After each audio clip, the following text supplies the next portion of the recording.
నమస్తే, welcome to hello doctor. Hernia అంటే ఏంటి, దానివల్ల వచ్చే కాంప్లికేషన్స్ ఏంటి, ఒకవేళ మనం నెగ్లెక్ట్ చేస్తే ఫర్దర్గా ఎటువంటి ప్రాబ్లమ్ని ఫేస్ చేయాల్సి వస్తుంది, దాంట్లో టైప్స్ ఏంటి, అసలు హెర్నియా ఎందుకు వస్తుంది, ఇలాంటి విషయాలన్నీ తెలియజేయడానికి వాళ్ళ ఎపిసోడ్లో మనతో పాటు స్టార్ హాస్పిటల్స్ నుంచి సీనియర్ కన్సల్టెంట్, అలాగే surgical gastro enterology, advanced laparoscopic and robotic GI surgeon doctor why Satish Reddy గారు మనతో పాటు స్టూడియోలో ఉన్నారు. ఆయనతో మాట్లాడి హెర్నియా గురించి చాలా విషయాలు తెలుసుకుందాం. అలాగే మీకు ఎటువంటి డౌట్ ఉన్నా కింద స్క్రోల్ నెంబర్కి కాల్ చేసి డాక్టర్ గారితో నేరుగా మాట్లాడచ్చు. నమస్తే డాక్టర్. నమస్తే అండి. So welcome to NTV. Hernia ఇది చాలా కామన్గా వింటున్న పదం అండ్ ఎక్కువగా మహిళల్లో మనం చూస్తూ ఉంటాం. మేల్స్లో కూడా ఉండొచ్చు, బట్ ఎక్కువగా మేము మా ఫ్రెండ్ సర్కిల్లో కానీ ఫ్యామిలీ మెంబర్స్లో కానీ ఎక్కువగా మహిళల్లో హెర్నియా అనేది చూస్తూ ఉంటారు. అసలు హెర్నియా అంటే ఏంటి, ఎందుకు వస్తుంది? హెర్నియా అంటే మన పొట్ట భాగం మొత్తం కండరాలతో ప్రొటెక్ట్ అయి ఉంటుందండి. ఈ కండరాలలో ఏ ఏరియాలో వీక్నెస్ ఉన్నా కూడా ఆ ఏరియాలో నుంచి లోపల ఉన్న కంటెంట్ ఏంటి అంటే మన పేగులు, ఒమెంటం అంటాం, కొవ్వు శాతం, వీళ్ళు ప్రొటెక్ట్ చేయడానికి ఇవన్నీ ప్రొట్రూడ్ అయ్యి ఆ వీక్ ఏరియా నుంచి బయటికి రావడాన్ని హెర్నియా అని అంటాం. యూజువలీ మగవాళ్ళల్లో, ఆడవాళ్ళల్లో మీరు చెప్పినట్టు చూస్తాము.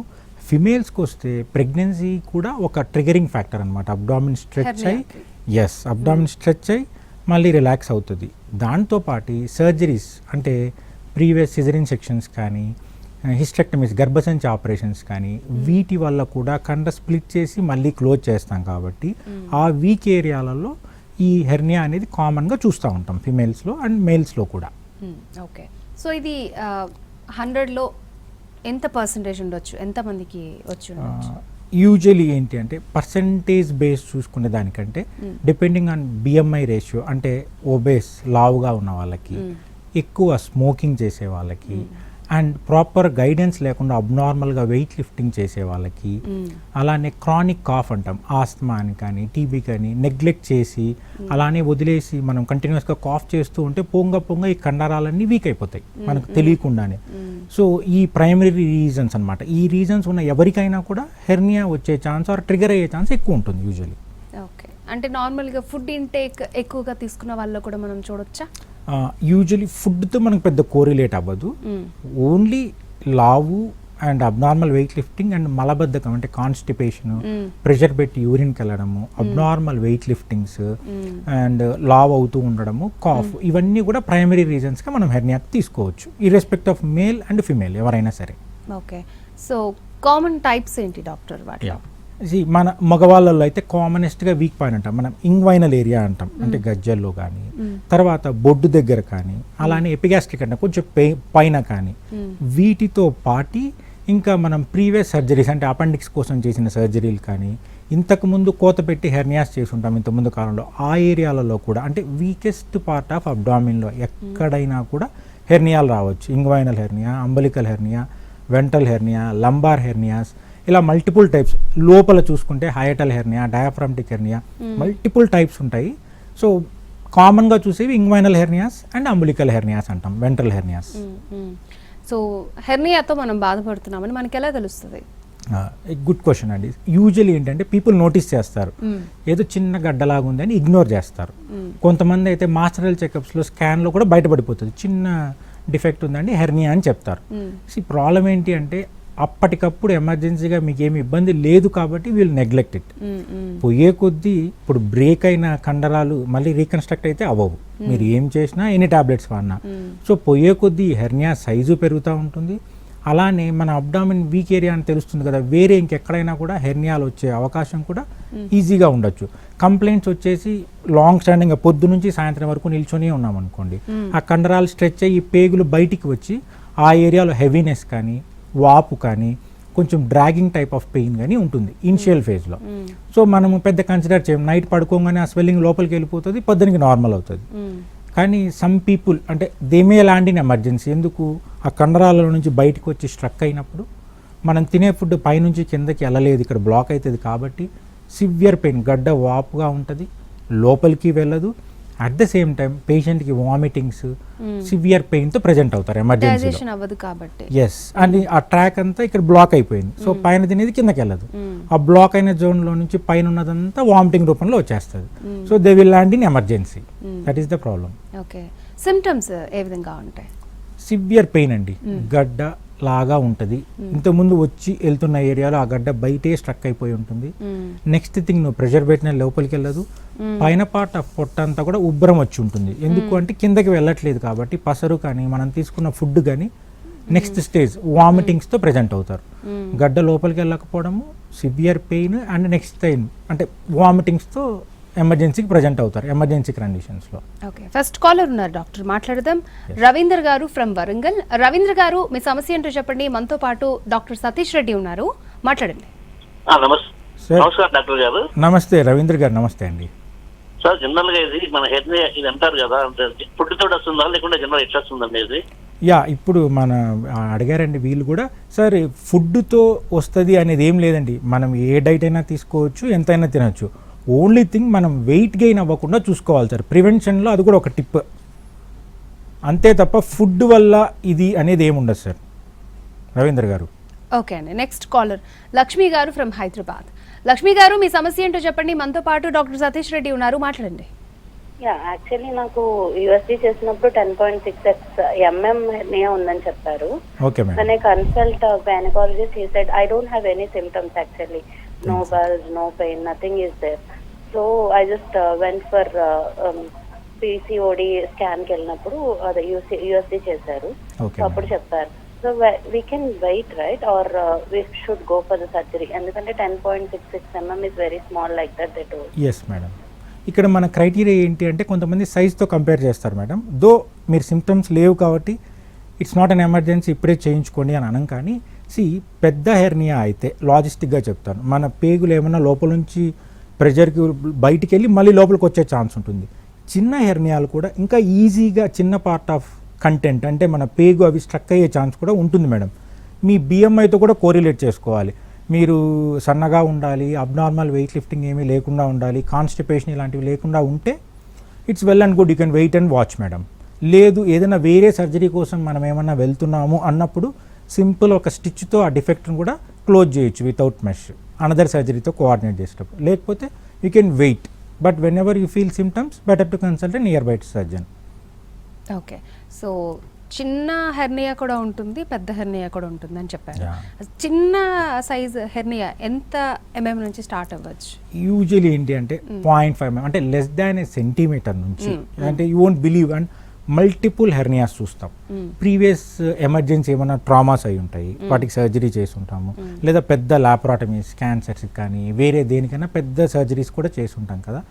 ఆ ఏరియాలలో కూడా పెద్ద హెర్నియా అంటే you can't mention the size 10 cm 12 cm కూడా. అలానే మల్టిపుల్ కూడా పొట్టలో ఇటువైపు కింద భాగము పైన భాగము మల్టిపుల్ హెర్నియాస్ అంటాం, పెద్ద large ventral hernias. So less than a centimeter నుంచి even bigger size 10 cm 15 cm వరకు కూడా చూస్తాం. But it need surgical correction depending on the symptoms. అట్లా అంటే ఒకే పర్సన్లో మల్టిపుల్ హెర్నియాస్ మనం చూడొచ్చా? ఎగ్జాక్ట్లీ. కొన్ని పేషెంట్ని చూస్తాం, వాళ్ళు ఒబేస్ ఉంటారు, ప్యారలల్లీ వాళ్ళకి బొడ్డు దగ్గర హెర్నియా ఉంటుంది, ఇంగ్వైనల్ రీజన్లో హెర్నియా ఉంటుంది. ఇంకొక పర్స్పెక్టివ్లో ఏంటి అంటే ఫిమేల్స్కి ఎస్పెషల్లీ బొడ్డు దగ్గర హెర్నియా ఉంటుంది, maybe triggering factor at the time of pregnancy. అలానే వాళ్ళకి ఇంతకుముందు ఏమన్నా ఆపరేషన్స్ అయి ఉంటే, ఫస్ట్ సిజరింగ్ కానీ అట్లా అయి ఉంటే ఆ ఏరియాలలో కూడా డిఫెక్ట్స్ చూస్తాం. మీరు అడిగినట్టు there is a chance of multiple hernias in single person too. అంటే ఒకేసారి మనం స్కాన్ చేసినప్పుడు అవన్నీ బయటపడే ఛాన్స్ ఉంటుందా? Exactly, definitely. మనం సింపుల్ అండి, ultrasound abdominal pelvis which is more benefit. అంటే rather than searching in a Google and trying to project your symptoms, ఒక చిన్న అల్ట్రాసౌండ్ అబ్డామిన్ నియర్ బై ఏరియాలో చేసుకుంటే 100% సైజ్ ఎంత ఉంది, ఎన్ని హెర్నియాలు ఉన్నాయో కూడా తెలిసిపోతుంది. ఓకే, ఒకేసారి. సింపుల్. సో అంటే ఇప్పుడు హెర్నియాకి సర్జరీ ఒకటే పరిష్కార మార్గమా లేకపోతే ఇంకేమైనా? ఎగ్జాక్ట్లీ అండి. ఇప్పుడు మనం running car tyre tube stretch అయ్యి వీక్ పార్ట్లో ఓపెన్ అయితే we have to do a patch work. అలానే మన బ్రేక్ అయిన వాళ్ళని రీకన్స్ట్రక్ట్ చేయడానికి we have to do a patch work. అలానే ఇక్కడ స్ప్లిట్ ఆఫ్ అయిన కండరాలని రీకన్స్ట్రక్ట్ చేసి దాన్ని మనం పైన కింద ఏరియా కూడా వీక్ ఏరియా లాగా కన్సిడర్ చేసి we will put a mesh. ఆ మెష్ ఏంటి అంటే ఒక ఫైబ్రోజ్ లేరు ఒక ప్రొటెక్టివ్ బ్యారియర్ లాగా దాన్ని ప్రొటెక్ట్ చేస్తుంది. సో ఫర్దర్ రికరెన్స్ మళ్ళీ ఆ ఏరియాలో రాకుండా దానికి కింద పైన రాకుండా ఉండడానికి ఈ మెష్ పెట్టి సర్జరీ చేస్తాం. And surgery is the end result, compulsory చేయించుకోవాలి. ఓకే, వన్స్ సర్జరీ అయిన తర్వాత మళ్ళీ హెర్నియా వచ్చే ఛాన్సెస్ ఉంటాయా?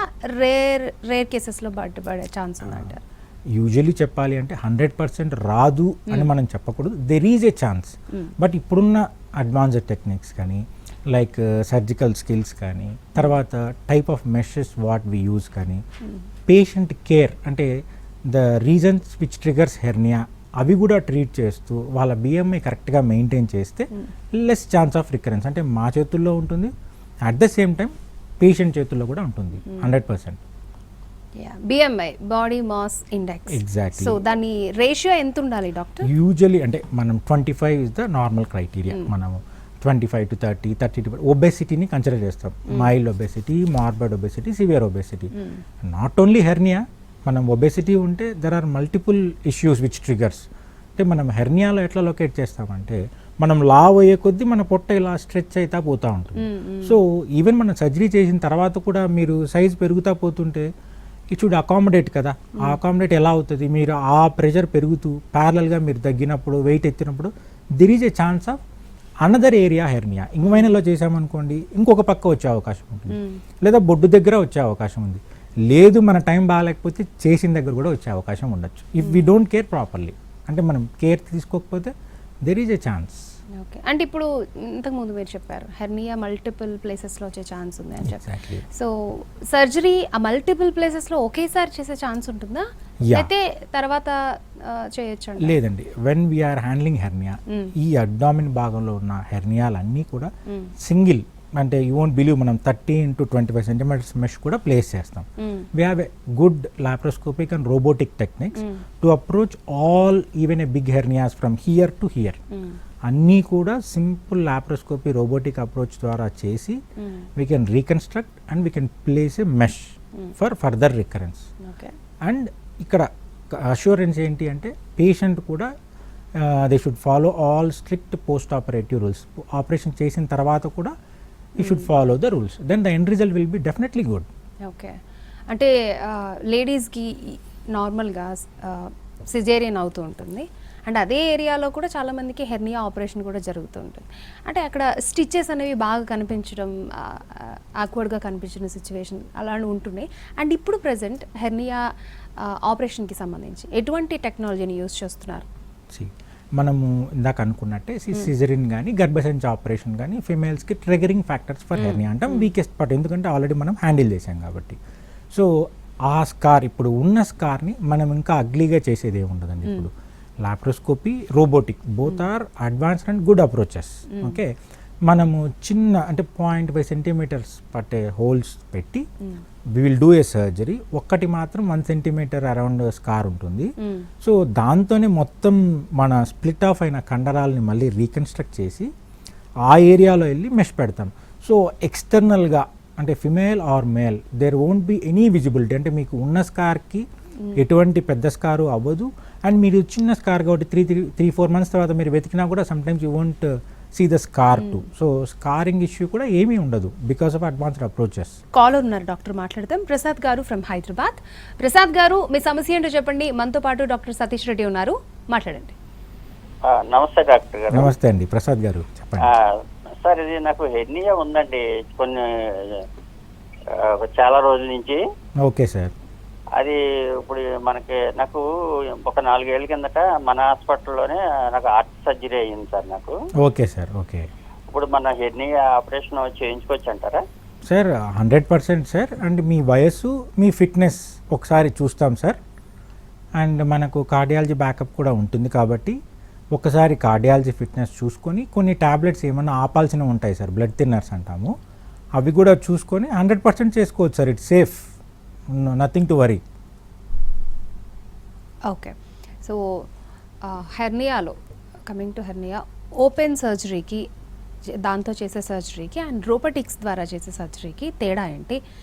ఏది మనకి అంత పెయిన్ఫుల్గా అనిపించదు, టైం టేకింగ్గా అనిపించదు? యా, గుడ్ క్వశ్చన్ అండి. అంటే మేము చదివే టైంలో కూడా అంటే 15-16 years back open surgeries are the traditional, laparoscopy had stepped up, కొంతమందే చేస్తా ఉన్నారు. Now the phase came where మీరు నమ్మల్ని అడిగితే ఓపెన్ అంటే very very less, unless until patient ఫిట్గా లేకుండా వేరే ఇష్యూస్ ఉంటే తప్ప ఓపెన్కు మనం ప్రిఫర్ చేయము. ఎందుకంటే ఓపెన్ అంటే మనం పైనుంచి కండరాలన్నీ స్ప్లిట్ చేసి మళ్ళీ రీకన్స్ట్రక్ట్ చేసి ఒక ఏరియాలో మెష్ పెట్టి మళ్ళీ వచ్చి స్టిచ్ చేస్తాం. సో ఫ్యాటీ ఏరియా అంతా కూడా స్ప్లిట్ చేస్తాం కాబట్టి నీరు చేరే అవకాశము, డ్రెస్సింగ్స్, సూచర్ రిమూవల్స్ ఇలాంటివన్నీ ఉంటాయి. Coming to the step up procedure laparoscopy, మనకు చిన్న స్కార్తో లోపలికి వెళ్తాం, విజిబిలిటీ బాగుంటుంది. ఫర్ ఎగ్జాంపుల్ మనము రైట్ హెర్నియా కోసం లోపలికి వెళ్తే some times we see left hernia కూడా, ఎందుకంటే లాప్రోస్కోపీ ద్వారా లోపలికి వెళ్తాం కాబట్టి we can have a like eagle's eye view అంటాం, అంటే వైడ్ వ్యూ ఉంటుంది. అది కూడా ఒకటే సిట్టింగ్లో చేసేసేయచ్చు, ఇది కూడా చేస్తాం. అండ్ చేసిన తర్వాత definitely there is a huge gap ఓపెన్కి, లాప్రోస్కోపీకి, రోబోటిక్కి. పెయిన్ స్కోర్ చాలా చాలా తక్కువ ఉంటుందండి. యూ వోంట్ బిలీవ్, చేసిన రోజు లాప్రోస్కోపీ, రోబోటిక్ అని after 4 hours or 6 hours patient కూర్చుంటారు. By evening they will eat, they will walk in the room for the supportive care. ఆ రోజు నైట్ పెట్టుకొని నెక్స్ట్ రోజు మార్నింగ్కి మేము రౌండ్స్కి వచ్చేసరికి they will be ready, breakfast తీసుకొని they will be ready for discharge. అలానే stepping up to robotic, laparoscopic to robotic. అన్ని హెర్నియాలు రోబోట్తో చేయాలని కాదు, కానీ కాంప్లెక్స్ హెర్నియాస్, పెద్ద హెర్నియాస్ అండ్ అబ్నార్మల్ జోన్స్లో ఉన్న హెర్నియాస్ని రోబోటిక్ అప్రోచ్ ద్వారా ట్రీట్ చేస్తే దెర్ ఆర్ బెనిఫిట్స్. ఇప్పుడు మనకు 10x జూమ్ అంటాం రోబోటిక్తో చూస్తే, వైడ్ వ్యూ ఉంటుంది. And instruments mobility, extreme rotations కూడా జరుగుతాయి. ఏ ఏరియాకి వెళ్ళాలంటే ఆ ఏరియాకి వెళ్ళి బ్లడ్ వెజల్స్ అంటే రక్తనాళాలు ఏంటి, పెరిటోనియం టిష్యూ ఏంటి, నరాలు ఏంటి, అన్నీ కూడా నీట్గా మ్యాగ్నిఫైడ్ వ్యూలో బాగా కనపడతాయి. కాబట్టి మేము కొంచెం స్ట్రగుల్ అయి చేస్తున్నా కూడా పేషెంట్ అవుట్కమ్ మాత్రం ఎక్సలెంట్గా ఉంటుంది. అలానే చాలామంది రోబోటింగ్ అనగానే ఫస్ట్ క్వశ్చన్ అడుగుతారు మమ్మల్ని, సార్ రోబోట్ చేస్తుందా అని. కాదండి, వీఆర్ హ్యాండ్లింగ్ ద రోబోట్, అంటే మేమే రోబోట్తో ఆపరేట్ చేస్తాం. అది ఒక డివైస్, అంటే మనకు మీకు అడ్వాన్స్డ్ కేర్ ఇవ్వడానికి మాకు మీకు మధ్యలో ఉన్న బ్యారియర్, అంతే తప్ప రోబో మాత్రం చేయదు, మేమే చేస్తాము. మీకు ఎండ్ రిజల్ట్ కూడా చాలా బాగుంటుంది, కంఫర్ట్ ఉంటుంది డెఫినెట్గా. ఓకే, నెక్స్ట్ కాలర్ ఉన్నారండి, మాట్లాడదాం. భువన్ గారు ఫ్రమ్ శ్రీకాకుళం. భువన్ గారు మీ సమస్య ఏంటో చెప్పండి, మనతో పాటు డాక్టర్ ఉన్నారు, మాట్లాడండి. మేడం నమస్తే. మేడం డాక్టర్ గారితో మాట్లాడండి. సార్ నమస్తే సార్. భువన్ గారు నమస్కారం అండి. సార్ అదే మా అబ్బాయికి 3 నెలల నుండి హెర్నియా ఉంది సార్, గజ్జిల్లో ఉంది. ఓకే అండి. అదేమంటే డాక్టర్ గారు కన్సల్ట్ చేస్తే కంపల్సరీ ఆపరేషన్ పడుతుందమ్మా అని అన్నారు సార్. ఓకే. అదే చిన్న వయసులో ఇప్పుడు ప్రెసెంట్ 3 years కంప్లీట్ అయింది సార్. అదే చెయ్యొచ్చా చేయకుండా, వాడు గట్టిగా ఏడిస్తే ఆ స్టమక్ దగ్గర బాగా ఎక్కువగా కనపడుతుంది సార్. అవును భువన్ గారు, అది కంజెనిటల్ హెర్నియా అంటామండి, పుట్టుకతోనే పిల్లలకు వచ్చిన హెర్నియా అండి భువన్ గారు. దాన్ని సర్జరీ చేయించడమే బెటర్ అండి. సింపుల్ సర్జరీ, చిన్నగానే ఉంటుంది, అది పుట్టుకతో వచ్చింది కాబట్టి చేయించుకోవడమే మంచిది. ఎప్పటికైనా చేయాల్సిందే కూడా. మీరు అన్నట్టు ఏడ్చిన స్ట్రెయిన్ అయినా బయటకు వచ్చేస్తుంది. సో 3 years కిడ్కి చేయించుకోవచ్చు అండి, నథింగ్ టు వరీ, సింపుల్ ప్రొసీజరే అండి. చేయించుకోవచ్చు అండి, మీరు పిల్లాడిని కంగారు పడద్దు, బట్ దానికి ఎన్ని ట్రీట్మెంట్ అదే అండి. And 3 years is good enough అండి, చేయించుకోవచ్చు అండి, నథింగ్ టు వరీ, ఎప్పటికైనా చేయాల్సిందే. అదే సార్, అంటే ఆ పిల్లవాడికి ఆ వయసులో చేస్తే ప్రాబ్లం ఎట్లా ఉండదు కదా సార్? ఏముండదండి. ఇప్పుడు పెద్దవాళ్ళకి సర్జరీ చేసినా కూడా ఏం ఇష్యూ ఉండదు, అలానే పిల్లవాళ్ళకి ఎటువంటి ఇబ్బందులు ఉండదు. ఆ అబ్బాయి ఆడుకోవచ్చు, ఎగరచ్చు, గేమ్స్ ఆడచ్చు, అన్నీ చేసుకోవచ్చు. పుట్టుకతో వచ్చింది, దాన్ని మనం రీకన్స్ట్రక్ట్ చేస్తున్నాం అంతే తప్ప మీరు అస్సలు ఆలోచించాల్సిన అవసరం లేదండి. ఆ అబ్బాయికి ఆ క్వశ్చన్ మార్క్ కూడా ఇవ్వద్దండి, మర్చిపోతాడు, ఆ అబ్బాయి లైఫ్ ఆ అబ్బాయి లీడ్ చేస్తాడు. 0% ఆఫ్ థింకింగ్ అండి. ఓకే, సో కిడ్స్లో హెర్నియా నేను ఫస్ట్ టైం వింటున్నాను. సో 3 yearsకి చేయొచ్చు అని చెప్పారు. ఒకవేళ చేయకపోతే వాళ్ళు మెంటల్గా ఫిజికల్గా కూడా చాలా డిస్టర్బ్ అవుతారు కదా. సో ఎటువంటి పిల్లలకి యూజువల్లీ అండి, ఇప్పుడు మనం అనుకున్నట్టు వాళ్ళకి తెలియదు కదా పాపం, మనమన్నా అర్లీగా రియాక్ట్ అవుతాము, జాగ్రత్త పడతాం, భయపడతాం. వీళ్ళేంటి అంటే స్కూల్కి వెళ్తారు, ప్లే చేస్తుంటారు, జంప్ చేస్తుంటారు, ఎగురుతుంటారు. ఇప్పుడు 3 years అంటే నెక్స్ట్ టైం నుంచి వీళ్ళు స్టార్ట్ ఫర్ గోయింగ్ స్కూల్. ఎప్పుడు ఇరుక్కుపోయి పెయిన్ వస్తుందో, వామిటింగ్ వస్తుందో, సివియారిటీ వస్తుందో అప్పుడు సఫర్ అవ్వడం కన్నా మనకు తెలుసు ఇంకా చేయించుకోవాలి అని కూడా ఎండ్ రిజల్ట్ అన్నప్పుడు డెఫినెట్గా చేయించుకోవడమే మంచిది. ఓకే, ఇది ఫ్యామిలీ హిస్టరీ వల్ల కూడా వచ్చే ఛాన్స్ ఉందంటారా? దేర్ ఈజ్, బట్ నాట్ అంటే అలానే రావాలని అయితే ఏం లేదండి. ఓకే, నెక్స్ట్ కాలర్ శ్రీనివాస్ గారు ఫ్రమ్ అద్దంకి. శ్రీనివాస్ గారు మీ సమస్య ఏంటో చెప్పండి, మనతో పాటు డాక్టర్ సతీష్ రెడ్డి ఉన్నారు, మాట్లాడండి. సార్ నమస్తే సార్. నమస్తే అండి, శ్రీనివాస్ గారు చెప్పండి.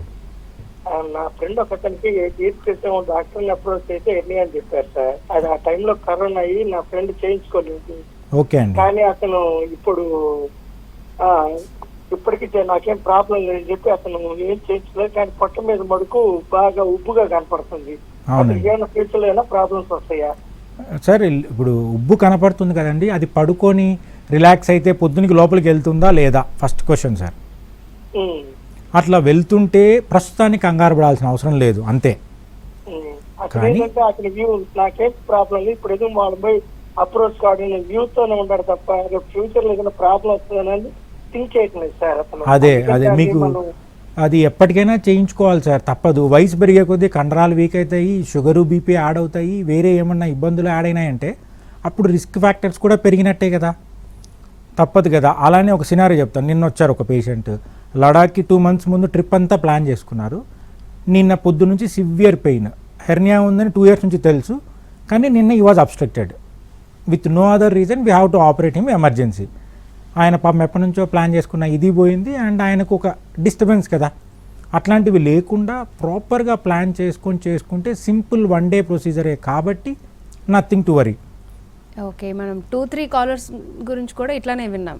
వెయిట్ చేయడం, వెయిట్ చేయడం ప్రాసెస్ అనేది దానివల్ల పెయిన్ లేకపోవడం వల్ల, లేకపోతే అది వచ్చి వెళ్తున్న వల్ల నెగ్లిజెన్సీ. సో నెగ్లిజెన్సీ గురించి ఏం చెప్తారు? నెగ్లిజెన్సీ అంటే మన వాళ్ళు ఫీల్ అవ్వచ్చేమో కానీ అది మనకు పెద్ద డిస్టర్బెన్స్ క్రియేట్ చేయదు. యూజువలీ పొద్దు నుంచి నిల్చొని సాయంత్రానికి ఒక డ్రాగింగ్ పెయిన్ వస్తుంది, కండరాలు వీక్ అయి పుష్ అవుతూ ఉంటుంది కాబట్టి. అలానే పొద్దునికి అంతా నార్మల్ అయిపోయినట్టు ఉంటుంది రిలాక్స్డ్ ఫేజ్లో. సో అందుకని మనం పట్టించుకోము. కానీ ఇక్కడ ప్రాబ్లం ఏంటి అంటే ఎప్పటికైనా చేయాలి. ఒకటి, మనం అనుకున్నట్టు కోమాబిడిటీస్ ఏమన్నా వీక్నెసెస్ కానీ, వేరే ఇష్యూస్ కానీ, అండ్ వేరే ఏమైనా సర్జరీస్ చేయాలనుకున్నప్పుడు ఇదొక డిస్టర్బెన్స్ కానీ, అలానే నీకు పోయే కొద్దీ షుగరో, థైరాయిడో, బీపీనో ఇలాంటివి యాడ్ అయినప్పుడు కానీ, లేదా ప్రైమరీ టైం ఇంట్లో పెళ్ళిళ్ళనో, లేదా ఇట్లా ఈవెంట్స్ అనో, ట్రిప్స్ అనో వెళ్ళినప్పుడు వచ్చి చేసిన వాళ్ళు కూడా మా ఒరిజినల్ లైఫ్ సినారియోలోనే చూసామన్నమాట. ఫ్యామిలీ అందరికీ ఒక చిన్న హిట్స్ అంతే తప్ప, అంటే మీరు చేయించుకోకపోతే ఏదో అయిపోతుంది అని మేము భయపెట్టాం, కానీ అంటే క్యాన్సర్ అట్లాంటిది భయపడేది కాదు. కానీ ఏ టైంలో మనల్ని ఇబ్బంది పెడుతుందో 100లో తెలియదు. 100లో ఒక 4-5 members అయితే ఇరుక్కుంటారు ఆ బ్లాక్లో. దాన్ని మనం సరిదిద్దుకుంటే అంత బాగున్నప్పుడు it will be better. Okay, coming to hernia belt, దాని గురించి ఒకసారి. హెర్నియా బెల్ట్ అనేది చాలామంది అడుగుతారు. సర్జరీకి ముందు పెట్టుకుంటారు. It's a protective barrier. అట్లానే అడుగుతారు, సార్ బెల్ట్ వేసుకుంటే చాలా, ఇంకా సర్జరీ అవసరం లేదా అని. ఇందాక చెప్పినట్టు మన వీక్ ఏరియాను నువ్వు ప్రొటెక్ట్ చేస్తున్నావు తప్ప రీకన్స్ట్రక్ట్ చేయలేదు, దాన్ని ప్రొటెక్ట్ చేయలేదు. ఎక్స్టర్నల్గా ఒక సపోర్ట్ ఇస్తున్నారు, అండ్ అది వాడే పద్ధతి కూడా అబ్నార్మల్గా వాడుతున్నారు. మనం పడుకొని రిలాక్స్డ్ పొజిషన్లో హెర్నియా లోపలికి వెళ్ళిన తర్వాత బెల్ట్ వేసుకోవాలి. సో మీరు లేచి యాక్టివిటీ చేసేటప్పుడు అది లోపలే ఉంటుంది, ఇది ప్రెషర్ పెట్టేస్తుంది, సరిపోతుంది. నైట్ మళ్ళీ రిలాక్స్ అయ్యి పడుకున్న తర్వాత ఓపెన్ చేయాలి, అంతే తప్ప హెర్నియా పెట్టుకుంటే బెల్ట్ పెట్టుకుంటే సర్జరీ వద్దా అనేది ఏం లేదు. కంపల్సరీ సర్జరీ చేయించుకోవాలి. బెల్ట్ అనేది టెంపరీ ప్రొటెక్టివ్, అది కూడా ఇప్పుడు చెప్పినట్టు ప్రాపర్గా వాడాలి. అబ్నార్మల్గా హెర్నియా బయటకు వచ్చిన తర్వాత దాని మీద వేస్తే ఏమవుతుందంటే శాండ్విచ్, ఇంకా పెయిన్, ఇంకా డిఫికల్టీ, ఇవి కూడా చూస్తాం కామన్గా.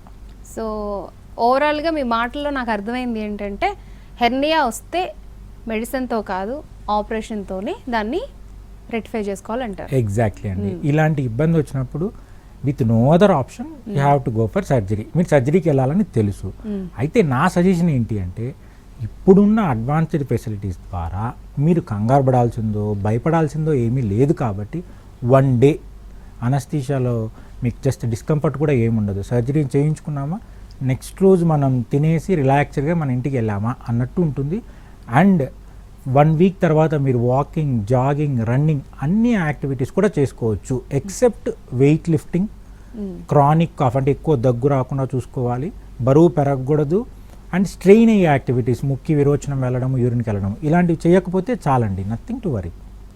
ఓకే, సో అలాగే ప్రివెంటివ్ మెథడ్స్ వాటి గురించి అని చెప్పి సేమ్ ఆపరేషన్ తర్వాత ఏ జాగ్రత్తలు చెప్పామో అవే. కంపల్సరీ బరువు పెరగకూడదు, అది ప్రీ ఆప్ కానీ పోస్ట్ ఆప్ కానీ. సెకండ్ థింగ్, కంటిన్యూస్గా దగ్గు వస్తుంటే దానికి రీజన్ ఏంటో వెతకాలి, ఎందుకంటే మనం కాఫ్ చేసేటప్పుడు అబ్డామిన్ మజిల్స్ కూడా ఇన్వాల్వ్ అవుతాయి కాబట్టి వీక్నెస్ వస్తుంది. థర్డ్ థింగ్, మనము అబ్నార్మల్ జిమ్ యంగ్ కూడా చాలామందిని చూస్తున్నాం. ఎందుకంటే without proper training weight lift చేయడము, స్ట్రెయిన్ అవ్వడం వల్ల హెర్నియాస్ చూస్తున్నాము. క్రానిక్ కాన్స్టిపేషన్, మలబద్ధకం అండ్ యూరిన్ డిఫికల్టీస్, ఇవన్నీ కూడా ట్రిగరింగ్ ఫ్యాక్టర్స్ ఫర్ హెర్నియా. వీటిని జాగ్రత్తగా చూసుకుంటే చాలండి, nothing to worry. Okay, hernia మీద ఉన్నటువంటి అపోహలు ఏంటి డాక్టర్? అపోహలు అంటే సేమ్ మనం అనుకున్నట్టే, టాబ్లెట్స్తో సరిపోతుందా, బెల్ట్ వాడితే సరిపోతుందా, సర్జరీ నిజంగానే చేయించుకోవాలా అంటే డెఫినెట్గా చేయించుకోవాలి. మీకు రీజన్ తెలిసింది కదా. So with no other cause మనం దాన్ని ట్రీట్ చేయలేము. దాన్ని ప్రాపర్గా అంతా మనకు బాగుంది, సవ్యంగా ఉంది అని అనుకున్నప్పుడు ట్రీట్ చేసుకుంటే అవుట్కమ్ కూడా బాగుంటుంది. Right, thank you so much Satish Reddy గారు, చాలా విషయాలు చెప్పారు. హెర్నియా గురించి చాలా మందికి చాలా చక్కగా క్లియర్గా ఎక్స్ప్లెయిన్ చేసినందుకు thank you very much. Right, చూసారు కదా, ఇది ఈనాటి మన హలో డాక్టర్. నమస్తే.